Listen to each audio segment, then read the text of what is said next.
Welcome to the South Florida Saltwater Fishing Report. I'm Heath, and it's time to get into the bite. All right, folks, welcome to the show. South Florida's premier resource for everything local fishing. We're going to go over what's biting, who's catching, where it's being caught. We're also going to cover your future marine forecast, the moon phase, and the tide charts. Also, everything you need to know to keep you in the bite, right? A little stumbly there, but good to go. Hey, before we get into this, though, you want to learn more about fishing, grow as an angler, or just see some great, exciting offshore fishing adventures, you can start by hitting the subscribe button and joining the South Florida Saltwater Fishing family. All right, folks, so the good news is that we've got finally a weather window. It's happening. This whole week, the rest of the week, the weather's looking doable. So we're going to get into that. But first, we got some fishing to show off. All right. We're going to start off with our man from up north, Pedro. Going on the inshore stuff a little bit here. Here he's got a nice little load of pompano. Let me show you. Let's see. There we go. There they are. Nice 6-pack right there. Headed off to the beach, inshore. So your pompano are biting. Also, the Spanish mackerel and the bluefish, if that is what you fancy. But pompano are typically the sought-after fish. All right, so let's go. Pedro is doing great on the inshore stuff. He is always lacing into the sheep's head. He's got a nice mutton snapper here. And basically this is today actually. Good. Let me show you more. Even though he's got a nice mutton snapper in there, he went out, killed it. He said he caught 16 sheep's head in less than an hour, and then he headed out and did some reef fishing. Got himself that nice, hog of a mutton snapper. Perfect. And always doing it, always got a smile on his face, and always producing fish. Definitely many different species, and he is dialed in on the sheep's head and the pompano also. So hey man, awesome catches. So let's head off and see what everybody posted and go with it. So we're gonna go inshore, right? We got this is Gwen Verna, caught her first pompano. Again, the pompano bite is on.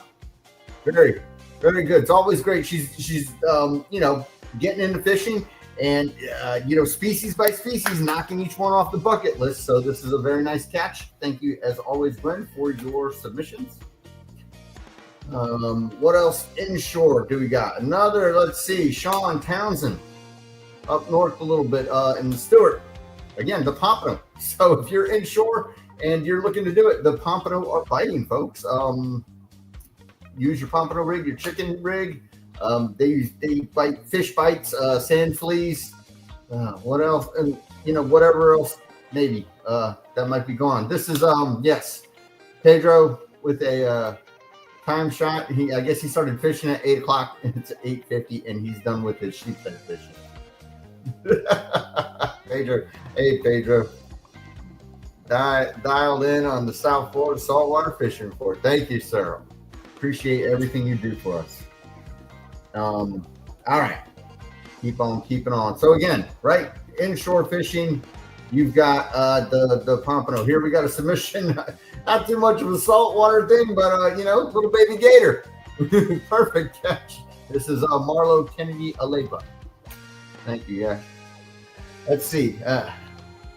Keith, I hope you and the fish later. We are doing great. We're hoping to get out. We were going to go out fishing this last weekend and didn't make it out, but I'm hoping this weekend we'll get out there. Maybe see some people we know. The big kings are thick, around $1.50 out of Marathon, and finally we can go deep dropping for rosies. Woohoo! Yeah, I got a couple of people I know asking me about rosies, and there's no secret to finding them.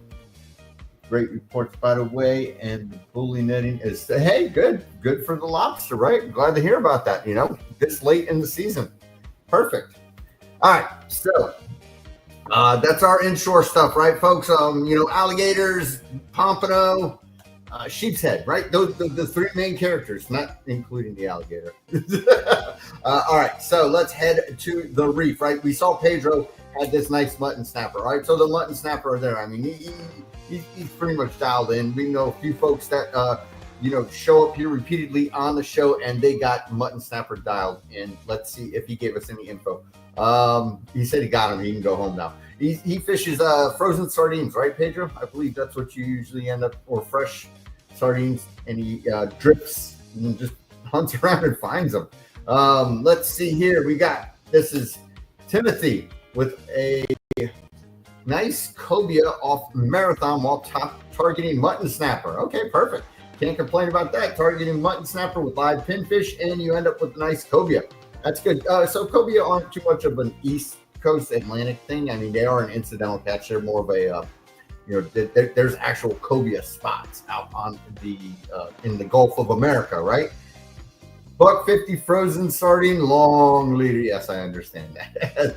Thank you. This is what Pedro's advice is for the mutton snapper. Again, nice catch on this cobia. Thank you very much for submission. That's Timothy Hunter. All right. Yes, and back to the thing. 150-foot frozen sardine, long leader. That's Pedro's advice. Cut the tail by. Yeah, you got to cut the tail off. Yeah, you can make it a plug, definitely. If you don't cut the tail off your frozen sardine, it's going to spin in the water, and you're never going to, you'll catch grunts. Okay, let's keep doing the reef, right? What else do we got on the reef? Reef donkeys. How about that? Anybody up for some reef donkeys? This is Todd Prince out of Miami. Actual weight 51.5 pounds, and he said is this the guy? Caught it on the kite. Perfect. And big old reef donkey right there. If my eyes aren't deceiving me. I'm confused by this line right here on this fish.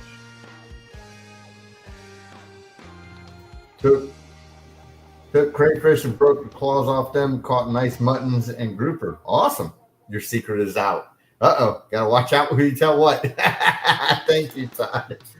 Yes, so here we go. Nice fat reef donkey right there. Let's see. I know we got another one. The reef. So the amberjack are swimming around. You can harvest them. There's a regulation to it. I'm not sure what it is. I think it's 33 inches. Here's Nick Mosley. He's got a 50-incher.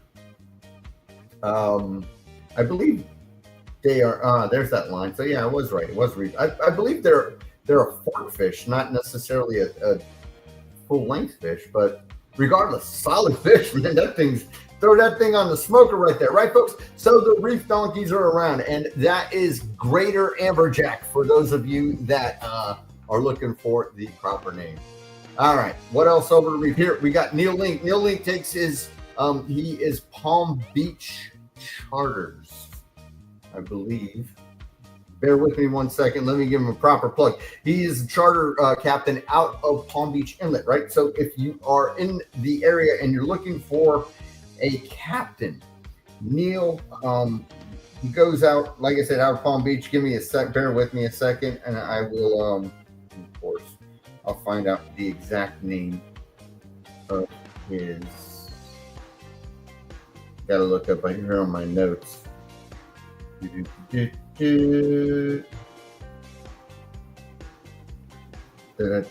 Palm Beach Charters. There we go. That way I'm not giving you extra. Palm Beach Charters, New Link, right out of Palm Beach Inlet. So if you're in that area, right, and you're looking for someone, if you can't get a hold of him, get in touch with me and I'll put you in touch with him directly. Yes, always getting out, having some fun over reef porgies, right? Nice little mahi. So, a couple of different species, a day full of fun with a, local fisherman that's got the knowledge to put you on the fish and get you into the bite and have some fun. Here we go. Gary Freeman down bottom fishing.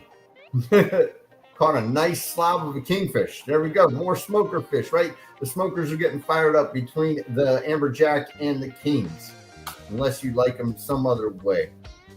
You can fry them up, sure, I guess. I'm not sure. Okay, so that's our reef.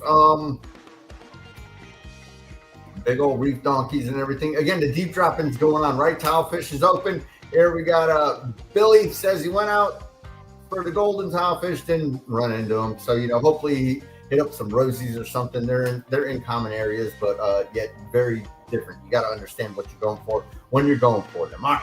So let's start hitting up the pelagics. This is Mike from up in St. Lucie. Nice mahi, right? He finds the fish. He can find these giant tunas and the dolphin. Live baiting a lot of times for these fish. Very dialed in on the pelagics. So there we go. Nice mahi for Mike. Keep going. Here he goes. Like I said, this was he got these last Wednesday actually trolling. So there I go. You know, saying live baiting, and he trolled. And like I said, these are solid tunas, and Mike runs into the big boys all the time.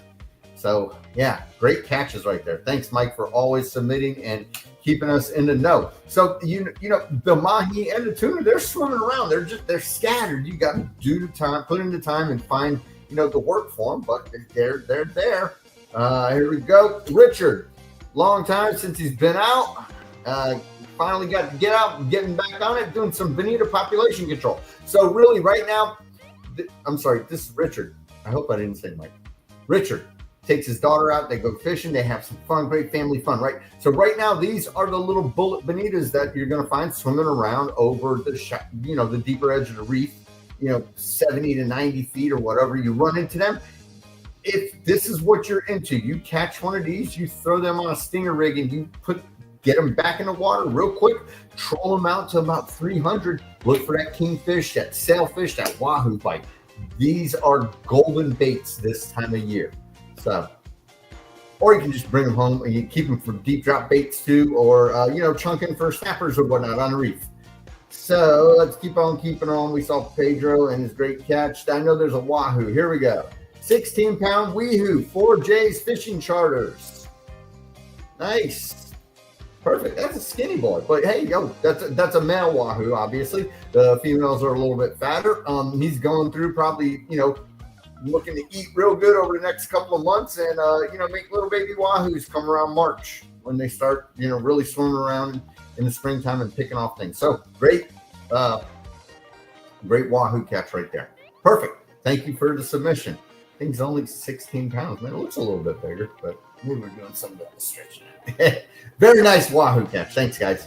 And let's see what else we got going on. The reef donkeys, deep drop. More tuna, right? So the blackfins, I saw a couple of comments of folks saying that the blackfins were swimming around. This is 2 blackfins on 1 jig. It's always great when you're out jigging and you get 2 fish on 1 jig. You gotta love that. Look at that. There it is right there. There's the jig. Picked off 2 of them. So, that's 2 for 1 right there. Double header on a single rod. And this is from Jim. Thanks a million for the submission. Gave me a good laugh on that one. And so that's about it for our fish of what's going on. Like I said, the rosies are there. They're always there. The golden tilefish, they haven't shut the season down just yet. So, just consider that. When you are, hold on. Perfect. When you're out there and trying to, if you're out there and you're going for deep dropping, right? Just think about it. Rosies, they're always around. Vermilion snapper are always around. You just got to find the grounds for them. Rosies are a bit easier to find, and the tilefish, there you got to be in mud. There's videos. I've done a couple videos on how to catch golden tilefish, how to get dialed in on what your ground should look like if you're going out there and doing that sort of stuff. You need the gear. You cannot do deep dropping.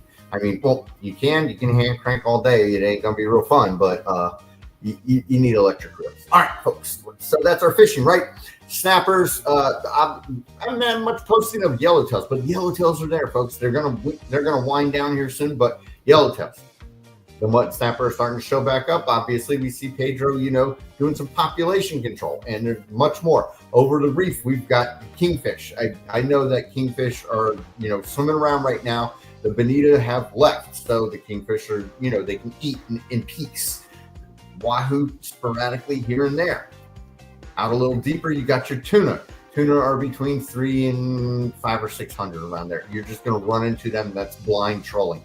Unless you see them busting on top, which are these little ones, or groups of birds, 10, 15 birds in the sky, that's indicative of tuna. Mahi are there. Again, you got to find them. You got to go out there and hunt around. I've got reports that there was scattered weeds out and around 600 feet. Really tough to troll in. If you are trolling and you're having trouble with scattered weeds, my advice to you is pick up the speed. Do 9 to 10 miles an hour. That will help keep the weeds off your lines. Now, of course, if you're trolling ballyhoo, different story. All right, so let's get right into our weather report. Like I said, folks, we've got good weather for the week, which is good. I'm hoping to be able to get out one day this weekend. So let's look at what Wendy's going to say, and we will keep this show on the road, right? So this is today right now. So we're going to look at tomorrow morning, 7 a.m. Nice, not bad, right? We got a southeast wind, less than 10 miles an hour, all the way up, changes flow up towards Vero Beach and stuff, and sort of funnels into this weird dead spot. The west coast, obviously, is the west coast. Not bad down here. The lower Keys looks like you've got some more windy conditions down south and stuff. But, the Tri-County area, which is, pretty much, the focus here is looking good. East winds, 5 to 10 miles an hour, not bad. This year can't catch a smoker to save your life. You're gonna get, that's they're waiting. You're gonna get one this weekend since you just said it. All right, so that's tomorrow morning. Winds not bad again, 5 to 10 miles an hour, and we're pretty much looking like this for the remainder of the week, right? The afternoon, it seems to pick up. It picks up a little bit down south towards the end of the Keys. The whole west coast is flat. Tampa Bay looking lovely. It's windy out here in the Everglades National Park, but not much. Oh, Thursday, yeah. So Thursday, yes. Okay, so hit them up. You know what to do, man. Just drift out those sardine plugs. Don't eat those things too, man. That's how I caught them for a long time. Double hooks, mono, and sardine plugs. Kingfish all day. I went out with a couple of guys from Boynton a year ago, and I caught 3 kings in one day doing that. All right, Thursday, winds seem to pick up a little bit, probably 10 miles an hour, a little bit plus. West coast, not too bad. Keys, lower Keys, you're getting that.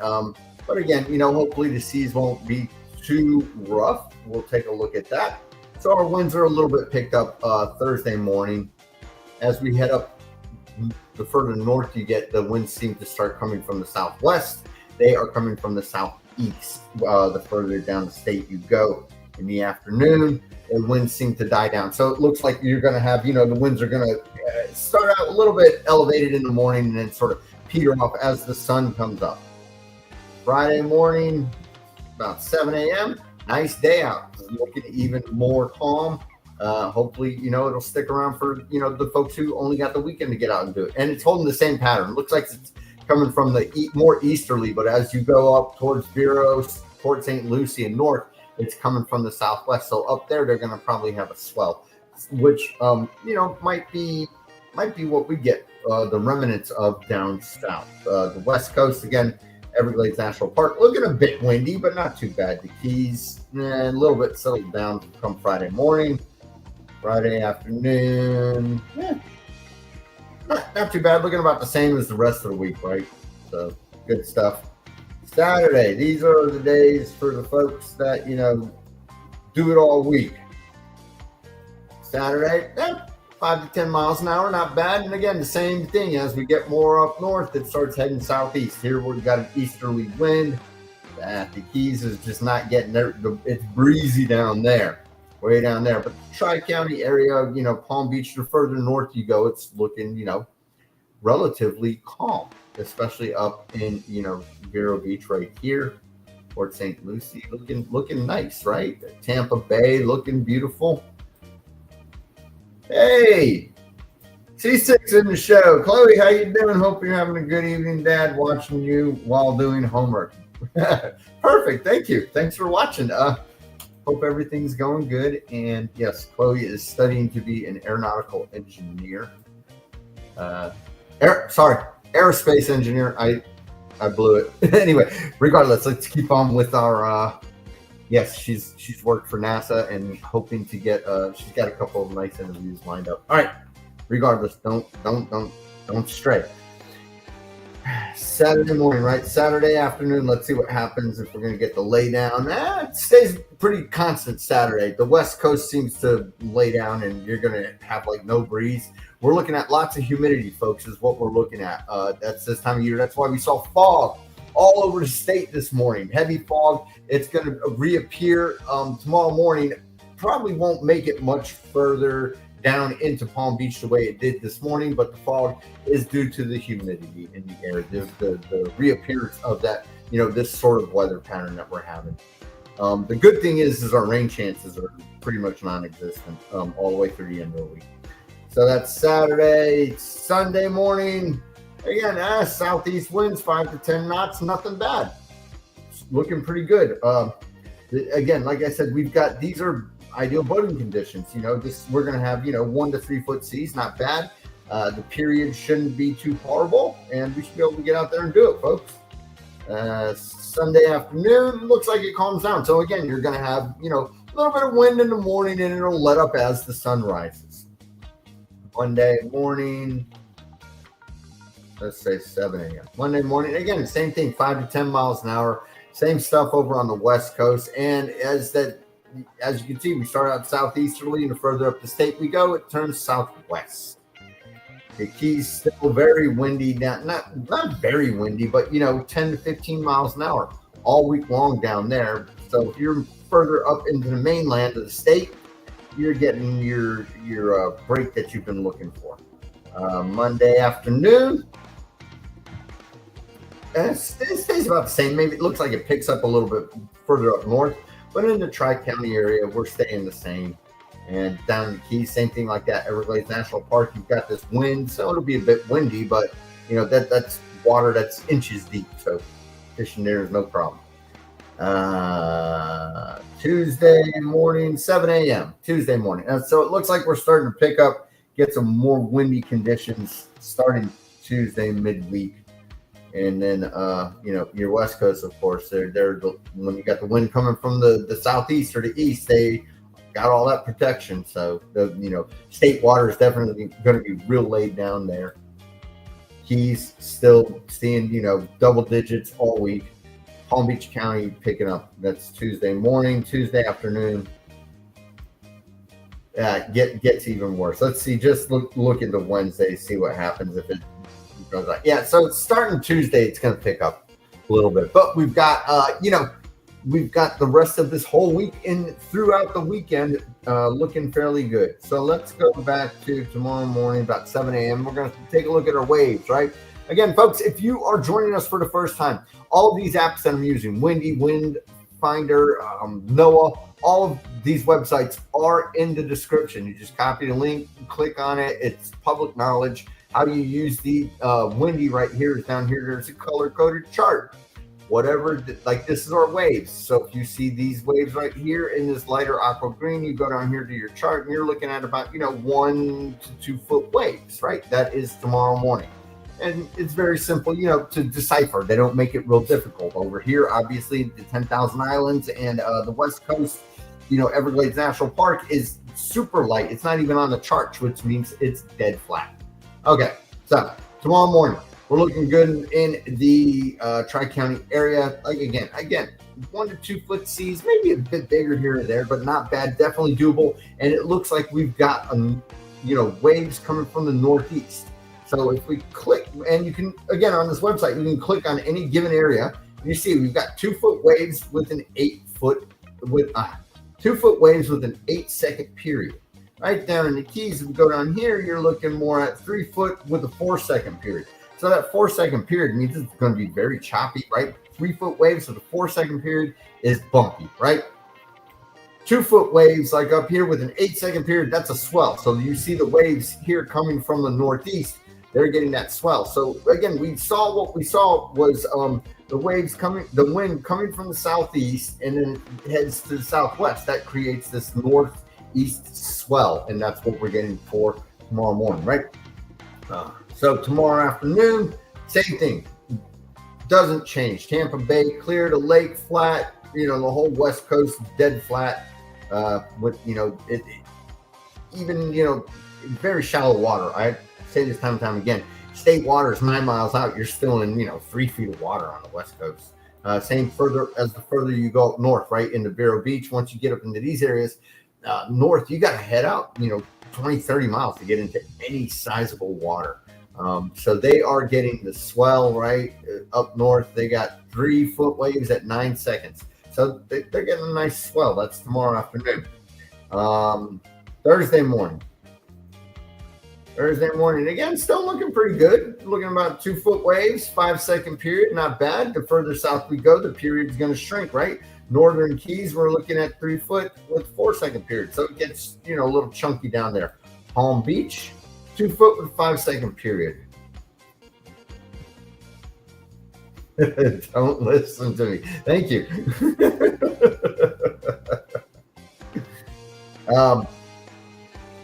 I must be wrong all the time.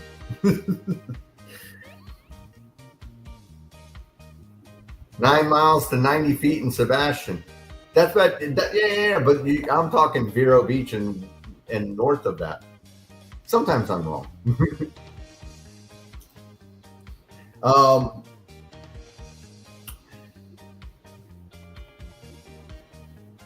You threw me off there, Brandon. Thanks. You just made me think with that comment that it's very important because down here where I'm in Boca, right, 3 miles out, we're in well over 200 feet of water. So I just try to see what some people tell me. But thank you for informing me. I appreciate that. Now I know better.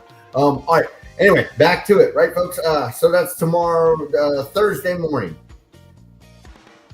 Thursday afternoon, it starts to let up back to that, 2 foot or so wave. And let's see what our period is.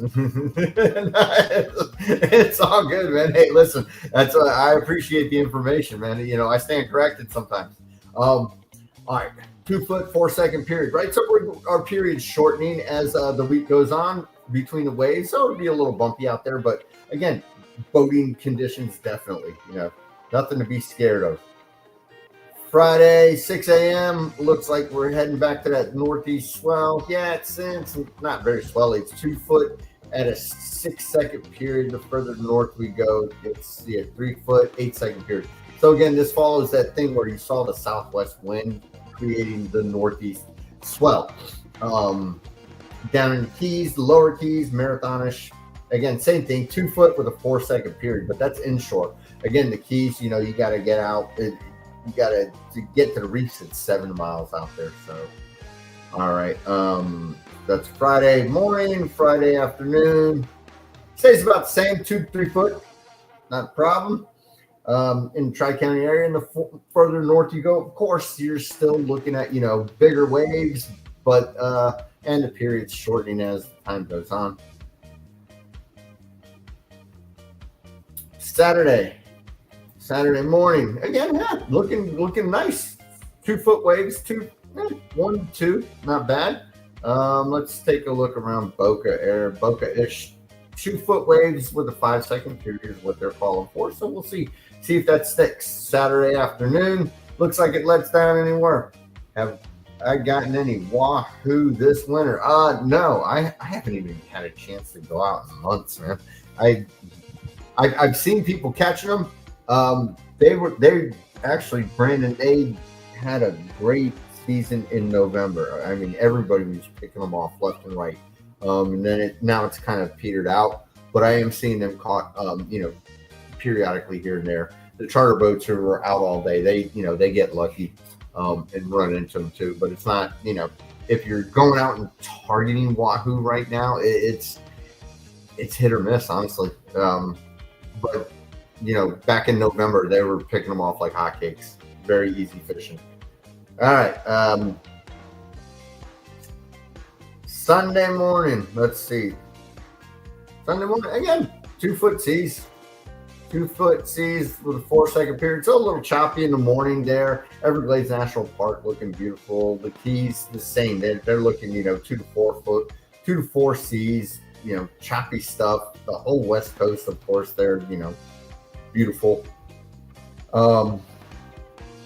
Sunday afternoon, it stays about the same. But if you're heading out in the afternoon, again, 2 foot seas with 4-second period. The further north we go, Vero, right? 3 foot with an 8-second period. So they got a kind of swell coming straight from the east. Not bad. Monday morning, let's see, 8 a.m. Yeah, same thing going on. 2 foot, 4-second period. Monday afternoon, probably going to stay the same. And as we head into Tuesday, it'll start picking up. Right. So Here is Monday afternoon. Again, even down in Miami, 2-foot waves, 4-second period, all the way up. And then if we go out towards, Vero, 2-foot waves is a 6-second period. So, not real crazy weather going on. And let's see what's going to happen Tuesday. Yeah, it looks like we're starting to pick up a little bit. 2-foot, and they're saying the same waves, but the wind's going to start picking up. Looks like you get a little break up north a little bit, but it's all about the period when it comes to these 2-foot waves. 2-foot waves with a 4-second period. It's choppy, bumpy, but it's not unrealistic. 2-foot waves with a 9-second period is lovely. All right, so Tuesday afternoon, again, it starts picking up. So like we said, we saw the wind picking up, and you're starting to see the color get darker. If you go down here and you look at the shade, it is definitely going to pick up starting Tuesday. Let's look Wednesday again. So we said, now we're looking at, 3 to 5. Let's just click on it. See, yeah, we got 4-foot waves with a 5-second period. So that's pretty sporty out there come Wednesday morning, right? Wednesday afternoon, it looks like it'll calm down a little bit. So that's what we're looking at into next week. Basically, like we said earlier in the show, the whole rest of the week is good. And come early next week, it's into Tuesday, into Wednesday, it'll start picking up. So let's look at our rain. Like I said, we're in dry conditions right now, so we're probably not going to see much. Maybe a scattered shower or two, but nothing that's going to last. This is tomorrow morning. Tomorrow afternoon, like I said, we're dry right now. We're in a dry season. So folks, turn on the sprinklers, water the lawn, and get into that phase again, right? This is what happens every year. Thursday morning, dry. Thursday afternoon, dry. It's going to be this way all throughout the week. We got humidity, but we don't got rain. So that's Thursday afternoon. Friday morning, dry. I mean, you really don't even see. You see these spotty things here and there, but that's not even much. That's clouds going to be in the sky holding moisture. Friday afternoon, dry. Saturday, dry. Saturday afternoon, dry. Oh, a little bit in the afternoon Saturday, but again, that's not going to produce. That might produce, a little shower. Nothing. Sunday morning, a little bit offshore, but not much. It would be maybe keep some clouds overhead, keep it a little cool. Sunday afternoon, same thing, a little bit of cloudage, not much. Monday morning, a little bit of cloudage, but nothing really, just some moisture in the air. So we'll see what happens as we head in with that wind starting to pick up. This is Monday afternoon. Again, really dry, right? Tuesday morning, wind picks up, but there's nothing really much going on. You got some stuff way out in the middle of the damn ocean over there. All right. And Tuesday afternoon. Again, so very dry conditions, not much rain happening. Again, water lawn. It's going to be bright and sunny out there. So, get your, wear your UPF 50 shirts, sunscreen, do whatever you do to protect yourself.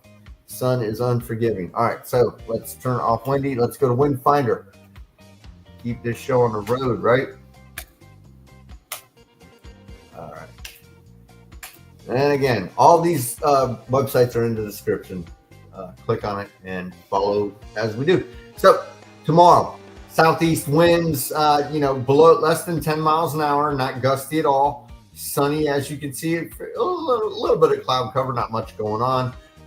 Northeast wave direction, around 2 feet, right? 9-second to 10-second period. So tomorrow you've got this northeast swell.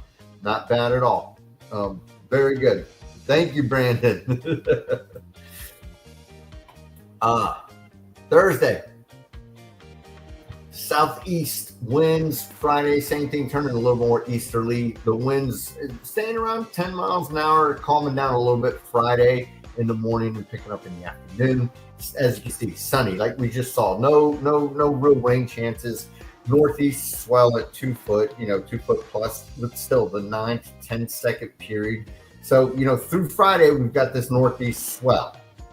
And it's going to kind of peter out as we head into Sunday. We'll see, according to them. And, it's looking pleasant, right? So, don't nothing to be, real worried about. Your inlets aren't going to be treacherous or anything like that. Saturday, easterly winds. Sunday, a little bit southeasterly. Saturday, a little bit more of an elevated wind level. The same thing, a little bit more subdued Sunday, around 10 miles an hour. The gusts, a little gusty, not much in the morning Saturday. And the same thing with Sunday. Gusts in the morning, but as the day wanes on, the gusts go away. Our waves are still east, northeast, more easterly on Sunday. 2 to 3 foot seas. More of a swell on Saturday than on Sunday. So just something to consider. Monday, we start getting that wind from the southeast. It starts picking up a little bit, and as we saw, more so on Tuesday. And the period starts shortening, and the waves start getting bigger. And again, no chance of rain, very dry skies. 2 to 3 foot seas, 3 to 4 come Tuesday, and then, start really picking up. And the period starts shortening come into the midweek. So there we are with that one. So let's look and see what NOAA has to say right now, other than they're not shutting down golden tilefish just yet. Perfect. All right. So tomorrow, east 5 to 10 knots, seas around 2 foot seas. That's what they're going to say for the rest of the week. Same thing going into Thursday, 5 to 10 seas, 2 foot. They're weird. There's 1 foot at 7 seconds, 1 foot at 8 seconds on Wednesday. So the period they're calling for shortening. Friday through Sunday, they're saying 5 to 10 seas around 2 feet. Now remember, this covers a large area from Jupiter to Deerfield. So this is really just a generality. 2 foot, we got, and then they're saying, southeast waves 1 foot at 3 seconds and north 1 foot at 8 seconds. So it's definitely a boating week is what they're getting at. Thanks for agreeing with us, NOAA, and giving us some good news. All right, let's talk about the moon phase. Right, this is for those wahoo fishermen especially, and the bait fishermen. This week is looking like if you want to get out and do that wahoo fishing by the moon, and actually try and target them, this would be your moon phase that you're looking for heading into the weekend. To answer your question, Brandon, even though we are not particularly in wahoo season, it's still always, a viable thing to do, especially when you've got the moon and the tide on your side. So right now we are waxing, right? Waxing is heading towards the full moon. Waning is heading towards the new moon. So we're waxing. We're at 43% tomorrow, which is Wednesday. We're at 54%. Thursday, 66%. Friday, 76%. Saturday, 85%. Sunday, 91%. So heading into the latter part of the week, these couple of days before the full moon and the couple of days after the full moon, those are your prime wahoo target days. Hey there, Arizona. Good to see you. All right. So yes, our moon is heading towards full. So this being said, right, as we head towards the weekend, fuller moon, right, what's going to happen? Our pelagics are going to eat more at night. Bait fishing for goggle eyes is going to be non-existent. Thread fins, goggle eyes, all that stuff that you go for at night, they really spook really easily under the full moon. When you got a dark sky, that's when those guys go out and they pick off them gogs, by the hundreds of dozens. When it's a bright moon, you won't really see them out there. They know better than that. Again, your pelagics are going to be feeding. So if you're out there hunting for those, the tuna and the mahi, just bear that in mind that, you're going to have a full moon. They might, be pickier eaters. You might see them and they might not eat. So just bear that in mind. Or they just might, in general, be harder to find because their food, their natural food source is easier to find. All right. So Yeah, that's heading into Monday 96, Tuesday 99%, full moon mid next week. So and then on the following days, hopefully heading into the subsequent weekend, next weekend, you would also have good timing to fish for the kingfish and the wahoo, the mackerel family that tend to eat by the moon phase better. All right, so that's our moon phase. Let's take a look at our tide chart. And last week we were out of sync with the tide to work the inlet and the water flow. This week we are in sync with it. Perfect. So this is tomorrow. And as we go in further into the week, we will be more of the outgoing tide. So here's Wednesday, right? As the sun comes up, you're at the end of the outgoing tide. So not tomorrow. Thursday, you're about 2/3 of the way through the outgoing tide. Friday, halfway through the outgoing tide. Saturday, just past a third. Sunday, you'll be about a third of the way that the water flow will be going good if you go out as the sun rises. So I always talk about this, folks, right? If you are fishing the inlets, especially you land-based fishermen, you have to have the outgoing tide.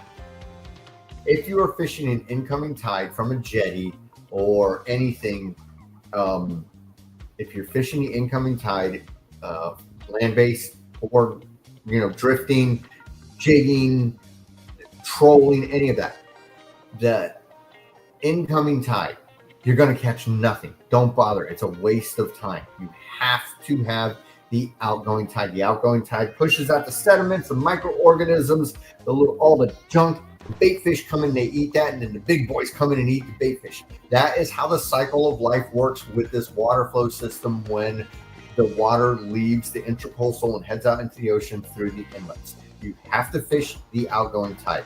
The incoming tide is a waste of time. Go do something else. All right, so we got the tide. So for all you wahoo junkies and water flow fishing people, the tide is on our side, right? The moon phase is on your side. Get out there and do it and try and pick off those fish over the deep reef this weekend. According to the elements, good weather, tide, and moon phase. Everything is in your favor right now heading into the weekend. So take advantage of it and, try your best and hopefully, you're able to get into the bite. All right, folks, that about does it. Before we wrap up, I want to say if you're in the market for fishing gear, right? Check out our sponsor, WindRider. Look at the shirts with the South Florida Saltwater Fishing logo on them. They're great shirts. They're UPF 50 shirts. If you're in the market for looking for these microfiber shirts, UPF 50 shirts, they are, better than wearing sunscreen. And they've got a great logo on them. I mean, look at that. South Florida Saltwater Fishing. Support the brand. Go there. You can get them with built-in gaiters, hoods, just hoods. You can get the logo on the front, on the back. You can get it without a hood. Again, fully customizable. And again, you're supporting the brand. I love seeing people out and about with their South Florida Saltwater Fishing shirts on. Brandon, yes, the report is every Tuesday at 6 o'clock live here. And also, if you are on Facebook, go on ahead. If you're on Facebook, ask to join the South Florida Saltwater Fishing Report. The report front page looks just like this, minus the date. It's up here, but it's covered because I'm the admin of it. And, if you submit photos every week, you're guaranteed to be showcased on the show. Every Monday, I put up a little, time to show off your catches, things, and everybody goes on and they put on their catches. If you submit a post, guaranteed to be showcased on here, and you also have a chance at being the poster child, being the thumbnail for the live stream that happens Tuesday evening. So again, this Facebook page is what drives this show. So if you're on Facebook, go ahead, head over to South Florida Saltwater Fishing Report, ask to join. It's very simple. It is a private group. No, I don't want bots. They're really annoying to deal with, and they steal people's information and sell it to advertisers. So good to go. landscape. Yes. So, South Florida Saltwater Fishing Report, folks, right? Find it on Facebook. Ask to join. Do your LiveStream rules. The rules are simple. No YouTube videos. I support YouTubers. Just don't put videos. No advertising junk. I got a thing that catches spam all day, every day. It's all about fishing and the fishing community and sharing. And sharing is caring, right? All right. So that about does it for this episode, folks. Get out there and get them this week, right? Hopefully you pound it hard, and we've got another great report going to happen next Tuesday evening. Till then, right? South Florida saltwater fishing, going wherever the cool wind takes us.